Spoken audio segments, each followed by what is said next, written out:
और प्यारे बच्चों,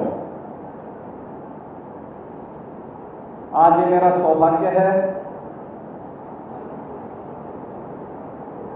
कि मां अन्नपूर्णा की कृपा से बाबा विश्वनाथ की इस पावन धरा पर 108 वर्ष की इस विरासत को, जिसे वर्तमान में पूज्य महंत शंकरपुरी जी महाराज का जो लोकप्रिय और यशस्वी नेतृत्व प्रदान हो रहा है, उनका मार्गदर्शन प्राप्त हो रहा है, ऐसे श्री अन्नपूर्णा मंदिर की ओर से जो अनेक लोकोपकारी प्रकल्प प्रारंभ हुए हैं, उसमें आज यह कार्यक्रम 250 से अधिक बेटियों को सिलाई की मशीन और अनेक छात्र छात्राओं को कंप्यूटर आदि का प्रशिक्षण देने के साथ ही कंप्यूटर उपलब्ध करवाया जा रहा है।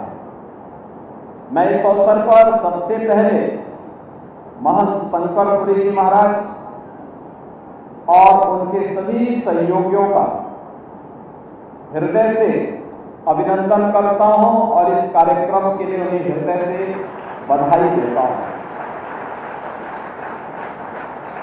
मैं बधाई देता हूं उन सभी बेटियों को, उन बहनों को और उन छात्र छात्राओं को जिन्हें आज ये मशीनें, सिलाई की मशीनें भी मिल रही हैं और साथ साथ उन्हें लैपटॉप आदि भी यहां उपलब्ध करवाया जा रहा है। यह समय इसलिए भी महत्वपूर्ण है, अभी हाल ही में हम लोगों ने जगतजननी मां भगवती दुर्गा के पावन अनुष्ठान शारदीय नवरात्रि के कार्यक्रम और विजयादशमी के अनुष्ठान के साथ हम सब जुड़े थे और उस आयोजन को आगे बढ़ाते हुए आज पावन शरद पूर्णिमा के कार्यक्रम के साथ हम जुड़ रहे हैं। जब मां अन्नपूर्णा की कृपा होती है, बाबा विश्वनाथ और मां गंगा की कृपा बरसती है, ऐसे ही शुभ मुहूर्त हमें शुभ कार्य के लिए प्राप्त हो जाते हैं। आपने देखा होगा, जब मैं पिछली बार काशी आया था तो महंत जी ने उस समय मुझे इसके बारे में बताया कि कार्यक्रम, मेरा 1-2 बार कार्यक्रम भी लग रहा था लेकिन वह कैंसिल हो जा रहा था और मैं भी ये मान के चलता था कि कार्यक्रम अब तो हो ही गया होगा। लेकिन जब 3 दिन पहले मैंने नीलकंठ जी से बातचीत की तो नीलकंठ जी ने बताया कि नहीं, अभी वो कार्यक्रम है, उस कार्यक्रम को करना है। काशी आप आ रहे हैं तो ये कार्यक्रम, पहला यही कार्यक्रम हो जाएगा तो अच्छा होगा। और ये संयोग है कि इस संस्थान की स्थापना का 108 वर्ष पवित्र तिथि है और 108 के साथ ही शरद पूर्णिमा का पावन आयोजन भी हो और वहां पर उत्तर प्रदेश सरकार के मिशन शक्ति का भी कार्यक्रम चल रहा है और मिशन शक्ति में महिला सुरक्षा, महिला सम्मान और नारी स्वावलंबन का एक कार्यक्रम अपने आप में उसको जोड़ दे रहा है। हमारी भारतीय संस्कृति तो सदैव से इस बात की आग्रही रही है कि यत्र नारीस्तु पूज्यन्ते रमन्ते तत्र देवता, यानी नारी की गरिमा, उसकी सुरक्षा, उसका सम्मान और उसका स्वावलंबन को भारत की संस्कृति ने सदैव से सर्वोच्च स्थान दिया है। सनातन धर्म की परंपरा सदैव से मातृशक्ति के प्रति श्रद्धा और सम्मान का भाव व्यक्त करता रहा है और ये केवल भारत के अंदर ही होता है कि हमने धरती को भी माता के रूप में पूजा है। माता भूमि पुत्रो हम प्रतिज्ञा कहकर के हमने इस धरती माता के प्रति कृतज्ञता ज्ञापित करते हैं। हमने सबसे दुनिया की पवित्र नदी को मां गंगा के रूप में सबसे पवित्र मानकर के उसकी आराधना की है। और हम लोग ये भी मानते हैं अन्न के निमित्त मात्र देने का माध्यम भले ही महंत शंकरपुरी जी महाराज बन रहे होंगे, लेकिन वह भी ये नहीं बोलते कि मैं दे रहा हूं, कहते हैं मां अन्नपूर्णा का एक प्रसाद है, मां अन्नपूर्णा का प्रसाद है। यानी इस चराचर जगत की शक्ति है आदि शक्ति मां भगवती, और इस चराचर जगत में किसी भी मानव को, किसी भी जीव जंतु को कुछ भी खाने के लिए मिलता है तो हमें मान के चलते हैं कि मां अन्नपूर्णा की कृपा उस पर बरस रही है, मां अन्नपूर्णा की ही कृपा से हो रहा है। और इन सभी को एक साथ हम जोड़ते हैं तो नारी गर्मा के ही ये सब प्रतीक है। यह हमारा सौभाग्य है कि काशी से देश को नेतृत्व दुनिया के सबसे लोकप्रिय राजनेता आदरणीय श्री नरेंद्र मोदी जी के द्वारा प्राप्त हो रहा है। आपने देखा होगा कि प्रधानमंत्री जी ने भी नारी गरिमा को कितना महत्व दिया। बेटी बचाओ बेटी पढ़ाओ का कार्यक्रम हो, नारी गरिमा की रक्षा करने के लिए हर घर में शौचालय, 60 लाख लोगों को अकेले उत्तर प्रदेश में सिर ढकने के लिए एक छत। आप कल्पना करिए जिन परिवारों के पास मकान नहीं होते थे और बरसात पड़ती थी, सर्दी होती थी, जैसे तैसे घर की जो महिला होती थी, अभिभावक होती थी, वह उस परिवार की लाज बचाती थी और वह कैसे उस गरिमा की रक्षा करती थी। देश के अंदर 4 करोड़ ऐसे परिवारों को एक एक आवास उपलब्ध होना और उत्तर प्रदेश में 60 लाख लोगों को एक एक आवास उपलब्ध हो जाना, 12 करोड़ गरीबों के घर में एक एक शौचालय बन जाना, कोयला हो, गोबर के उपले हो या लकड़ी के धुएं से मुक्ति दिलाते हुए ग्रीन ईंधन के रूप में एलपीजी के 10 करोड़ से अधिक कनेक्शन फ्री में उपलब्ध करवाना, फ्री में। और अब तो काशी में पाइपलाइन से ही गैस की सप्लाई भी होना शुरू हो गई है। ये प्रोग्रेस है, प्रगति है। गांव में पहले अगर किसी गरीब का घर टूट जाता था तो उस गरीब को दोबारा मकान वहां पर बनाने के लिए एक पापड़ बेचने पड़ते थे, क्योंकि कोई गवर्नर बनाने नहीं देता था, नहीं बनने देता था। अब प्रधानमंत्री जी ने घोषणा कर दी घरों नहीं देने की। 3 करोड़ परिवारों को जहां पे उसका आवास है वहीं पर उसका मालिकाना अधिकार दे दिया गया। और देने ही नहीं बल्कि यह अधिकार जिसको भी दिया गया है, घर की महिला सदस्य को यह अधिकार दिया गया, उसके नाम पे जमीन कर दी है। अब उस भूमि के नाम पर वह कर्ज ले सकती है, व्यवसाय कर सकती है, आगे कार्य कर सकती है। यानी जीवन के हर एक क्षेत्र में, क्या शिक्षा हो, क्या स्वास्थ्य हो, क्या स्किल मिशन हो, क्या रोजगार हो, और क्या जीवन के प्रत्येक क्षेत्र में आज उन्हें आगे बढ़ाने का कार्यक्रम जो चल रहा है, ये कार्यक्रम नारी गरिमा की रक्षा करने के साथ साथ उनके स्वावलंबन का एक अभियान है। और सरकार के इस मिशन में काफी पहले से श्री अन्नपूर्णा मंदिर ट्रस्ट की ओर से 250 बालिकाओं को प्रतिवर्ष प्रशिक्षण देकर के सिलाई मशीन उपलब्ध करवाया जाता है। सिलाई मशीन एक परिवार का भरण पोषण करने में बड़ी मदद कर सकता है, किसी भी नारी को स्वावलंबन के पथ पर अग्रसर करने में बड़ी भूमिका का निर्वहन कर सकता है। बहनों और भाइयों, दुनिया के अंदर कृषि के बाद सर्वाधिक रोजगार की संभावना किसी एक क्षेत्र में है तो वह उस वस्त्र उद्योग में है। और वस्त्र उद्योग में, रेडीमेड गारमेंट्स में आज दुनिया के अंदर इतनी डिमांड है, हम जितना सिलेंगे उतना समाज में उसकी डिमांड होती जाएगी। हम लोग देखते हैं, हम लोगों ने 2018 में उत्तर प्रदेश में एक जनपद एक उत्पाद की योजना लागू की। इसमें वाराणसी, भदोई और मिर्जापुर का सिल्क क्लस्टर भी है और कारपेट का भी है। लखनऊ की चिकनकारी का है।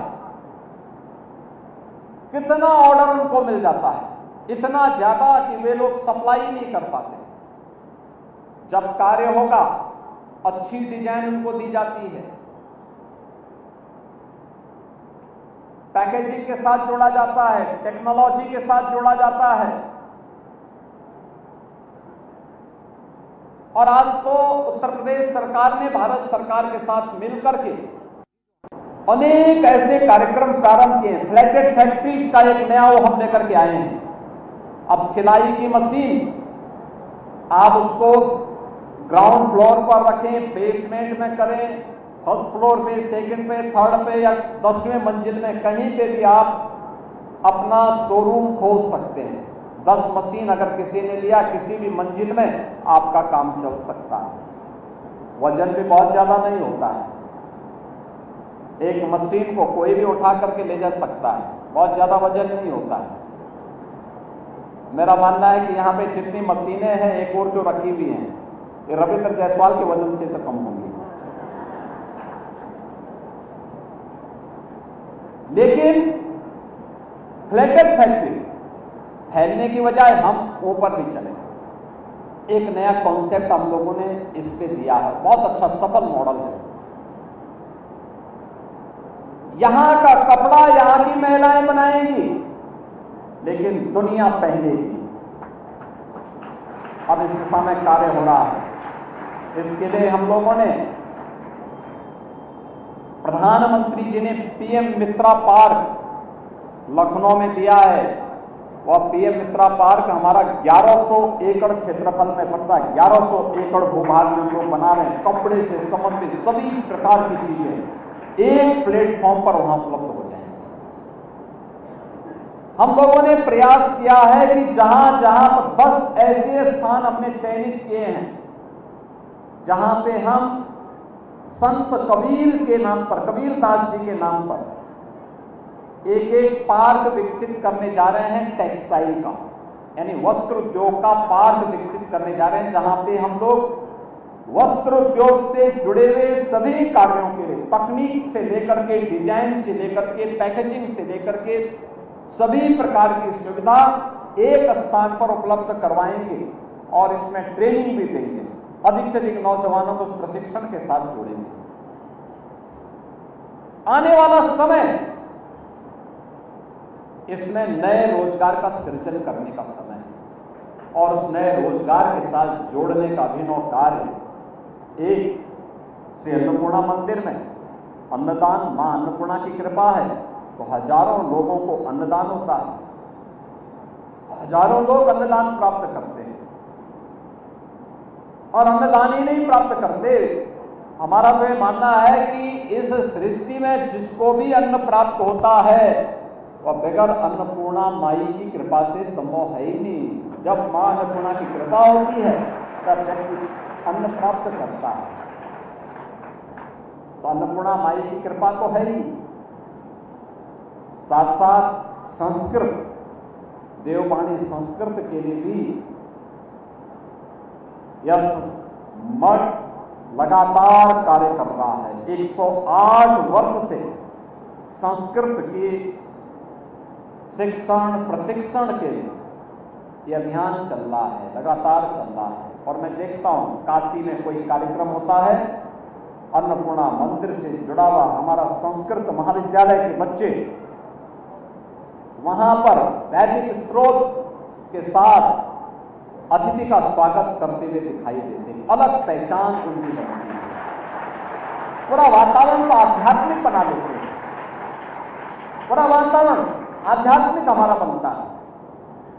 और साथ साथ गौ सेवा का कार्यक्रम हो, कितनी हिष्ट पुष्ट गाय है, अच्छी मजबूत गाय है। अभी गौ सेवा का अवसर मुझे प्राप्त हुआ था। यहाँ पे भारतीय संस्कृति के प्रतीक हैं, सनातन धर्म के प्रतीक हैं। गाय को तो हमारी संस्कृति ने गाओ विश्वस्य मातरः के रूप में उसकी पूजा की है। भारत जैसे कृषि प्रधान देश में आपने देखा होगा, एक और गौ माता की पूजा और दूसरी तरफ हमारे बाबा विश्वनाथ जी को नंदी के बगैर चलते ही नहीं है, क्योंकि नंदी भारत जैसे कृषि प्रधान देश के लिए उतना ही उपयोगी है।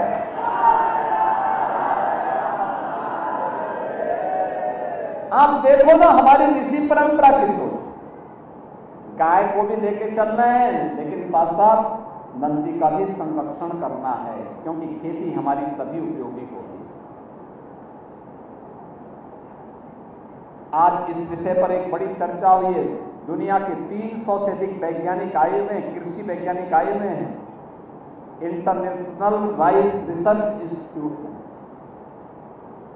यहाँ के कार्यक्रम के बाद डॉक्टर नीलकंठ तिवारी जी के द्वारा एक कार्यक्रम और रखा गया, उसके बाद उसी कार्यक्रम में हम लोगों को पहुंचना। और यहां पे छात्रों को आधुनिक ज्ञान प्राप्त हो सके। हमारे जो छात्र हैं संस्कृत पढ़ रहे हैं, तो भारतीय संस्कृति पर तो एक तो उपकार इनका है कि संस्कृत का अध्ययन करते हुए लगातार अपने आप को भारतीय संस्कृति और सनातन परंपरा के लिए समर्पित भाव के साथ कार्य कर रहे हैं। दूसरा कार्य, कंप्यूटर का भी आधुनिक ज्ञान ले रहे हैं। थोड़ा सा गणित, विज्ञान और इंग्लिश के बारे में थोड़ी सी जानकारी आप संस्कृत के साथ साथ ले लेंगे तो सेना, अर्धसेना और पुलिस बल में धर्म गुरुओं की एक बड़ी संख्या निकलती है। आने वाले समय में संस्कृति ही दुनिया की जोड़ने वाली भाषा रहेगी। याद रखना, संस्कृत के बगैर किसी का काम चलेगा नहीं। और इसीलिए हम लोगों ने उत्तर प्रदेश में इस बात के लिए किया, व्यवस्था बनाई। मुझे याद है संस्कृत के बच्चों के लिए स्कॉलरशिप होनी चाहिए, नहीं थी, कोई स्कॉलरशिप नहीं थी। अनेक बार से मैं तय कर रहा था। डॉक्टर नीलकंठ तिवारी जी भी कहते थे कि संस्कृत के बच्चों के लिए भी कुछ होना चाहिए। मैंने कहा इच्छा तो मेरी है, कैसे होगा इसको थोड़ा प्रयास तो करो। और हम लोगों ने कहा कि भाई इसमें थोड़ा सा प्रयास कर लेंगे तो हो सकता है। और आज मुझे प्रसन्नता है कि हम लोगों ने संस्कृत पढ़ने वाले हर छात्र के लिए एक स्कॉलरशिप जारी की। और अभी आने वाले समय में हम ये भी व्यवस्था करने जा रहे हैं कि संस्कृत पढ़ने वाले छात्रों के लिए रहने की व्यवस्था के लिए और खाने की व्यवस्था के लिए भी सरकार उसमें अनुदान देगी। अभी संस्कृत में विशिष्ट शोध और उच्च अध्ययन करने वाले छात्रों के लिए भी एक विशिष्ट स्कॉलरशिप हम लोग जारी करने वाले हैं, जो संस्कृत के पढ़ने और पढ़ाने वाले और इस दिशा में शोध को आगे बढ़ाने वाले छात्र, उस प्रकार के अच्छे विद्वान हम आगे बढ़ा सकें। हमें याद रखना, संस्कृत में वेद और व्याकरण ये दोनों दुनिया को भारत की एक विशिष्ट देन है। दुनिया का पहला विश्वविद्यालय तक्षशिला ये भारत ने खोला था, भारत में ये स्थापित हुआ था। ये वही विश्वविद्यालय है जिस विश्वविद्यालय ने पाणिनि जैसे व्याकरण के आद्य रचयिता को भी उसी विश्वविद्यालय की देन रही है, भगवान पाणिनि। और व्याकरण के उन सूत्रों में केवल व्याकरण तक ही शब्दों के बारे में शब्दकोश ही तैयार नहीं किए, उस समय के इतिहास के बारे में, उस समय की परंपरा के बारे में, उस समय के भारत के बारे में विस्तृत अध्ययन पाणिनि के व्याकरण में हम सबको देखने को प्राप्त होता है। वेद, ऋग्वेद तो दुनिया का सबसे प्राचीन ग्रंथ है, सबसे प्राचीन ग्रंथ है, ये भारत की देन है। अभी कल महर्षि वाल्मीकि जी की जयंती है। महर्षि वाल्मीकि ने व्यावहारिक संस्कृत में दुनिया का पहला महाकाव्य रचा था, दुनिया का पहला महाकाव्य संस्कृत का, ये भी संस्कृत में ही है। दुनिया का सबसे प्राचीनतम ज्ञान की धरोहर कहीं पे सुरक्षित है तो संस्कृत में सुरक्षित है। और ये केवल विज्ञान की नहीं, यह दिव्य ज्ञान की भाषा है। दिव्य ज्ञान के लिए दिव्य चक्षु भी चाहिए। इसमें भौतिक चक्षु कम, इसमें आध्यात्मिक दृष्टि भी चाहिए, आध्यात्मिक भाव भी चाहिए। उस भाव में जो भी गोता लगाएगा वह संस्कृत के प्रति आग्रही बनेगा और वह लोक कल्याण का माध्यम बनेगा, विश्व कल्याण का माध्यम भी बनेगा। और वेद और व्याकरण के लिए इन बच्चों को तैयार करके आगे बढ़ाना, जीवन पथ पर अग्रसर करके समाज निर्माण के सिकाई को मजबूती प्रदान करना, एक और संस्कृत के माध्यम से, और दूसरी तरफ बालिकाओं को स्वावलंबन के पथ पर अग्रसर करने का प्रयास है। ये दोनों कार्य अभिनव प्रयास हैं। मैं महंत शंकरपुरी जी महाराज को इस कार्य के लिए हृदय से अभिनंदन करता हूं उनका, और मैं इस बात के लिए उन्हें आश्वस्त करता हूं, जो कार्य यहाँ पर श्री अन्नपूर्णा मठ के द्वारा प्रारंभ किया गया है, सरकार इस प्रकार के कार्यों को आगे बढ़ाने के लिए भरपूर सहयोग करेगी। और संस्कृत, मैं मानता हूं, अगर हमें सनातन दुनिया में, मेरा यह मानना है कि अगर शांति और सौहार्द का मार्ग प्रशस्त करना है तो सनातन धर्म की ही शरण में सबको आना पड़ेगा। सनातन धर्म ही उनके लोक मंगल का, लोक कल्याण का मार्ग प्रशस्त कर सकता है। और सनातन धर्म से ही, सनातन धर्म ही सबकी सुरक्षा, सबके कल्याण का मार्ग भी प्रशस्त करेगा। और सनातन धर्म को बचाना है तो हमें संस्कृत की शरण लेनी ही पड़ेगी, संस्कृत को माध्यम बनाना पड़ेगा। आज के इस अवसर पर ये दोनों कार्यक्रम का एक अद्भुत संगम आज यहाँ पर देखने को मिला है। मैं इस अवसर पर जिन लोगों ने मशीनें प्राप्त की हैं, बड़ी संख्या में यहाँ पर बहनें और बेटियां दीपावली के इस उपहार को प्राप्त कर रही हैं, सचमुच ये उपहार मां अन्नपूर्णा की कृपा है। महंत शंकरपुरी जी महाराज के हाथों से आज आपको ये उपहार प्राप्त हो रहा है। जिन छात्रों को यहाँ पे लैपटॉप प्राप्त हो रहा है वे जाने उसके बारे में।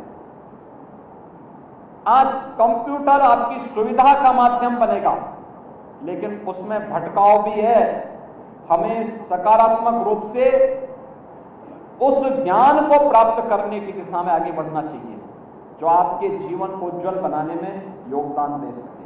और हम उस दिशा में आगे बढ़ेंगे तो आगे कल्याण ही कल्याण का मार्ग प्रशस्त होना है। मैं एक बार फिर से श्री अन्नपूर्णा ऋषिकुल ब्रह्मचर्य आश्रम संस्कृत महाविद्यालय के 108वें स्थापना दिवस के अवसर पर आयोजित होने वाले इस पूरे कार्यक्रम के प्रति अपनी मंगलमय शुभकामनाएं व्यक्त करता हूं। श्री महंत शंकरपुरी जी महाराज के प्रति और उनके जितने भी सहयोगी हैं उन सबको हृदय से इस कार्य के लिए धन्यवाद देता हूं। और मैं धन्यवाद देता हूं यहाँ के लोकप्रिय विधायक श्री रविंद्र जायसवाल जी को, हमारे लोकप्रिय विधायक डॉक्टर नीलकंठ तिवारी जी को, जिन्होंने मुझे इस कार्यक्रम में आने के लिए लगातार उन्होंने दबाव बनाया कि इस कार्यक्रम में आना ही आना है, और आज मुझे आपके बीच में आकर के देख करके, क्योंकि हमारे लिए प्रसन्नता इसलिए दीपावली के ठीक पहले 250 से अधिक बेटी और बहनें आज एक साथ सिलाई की मशीन प्राप्त कर रही हैं। ऐसे सैकड़ों बच्चे लैपटॉप प्राप्त कर रहे हैं, आधुनिक ज्ञान प्राप्त कर रहे हैं। आप सबको मैं हृदय से बधाई देता हूँ, शरद पूर्णिमा की बधाई देता हूँ और दीपावली की भी मंगल में शुभकामनाएं आप सबके प्रति व्यक्त करते हुए अपनी वाणी को विराम देता हूँ। ओम नमः पार्वती पतये।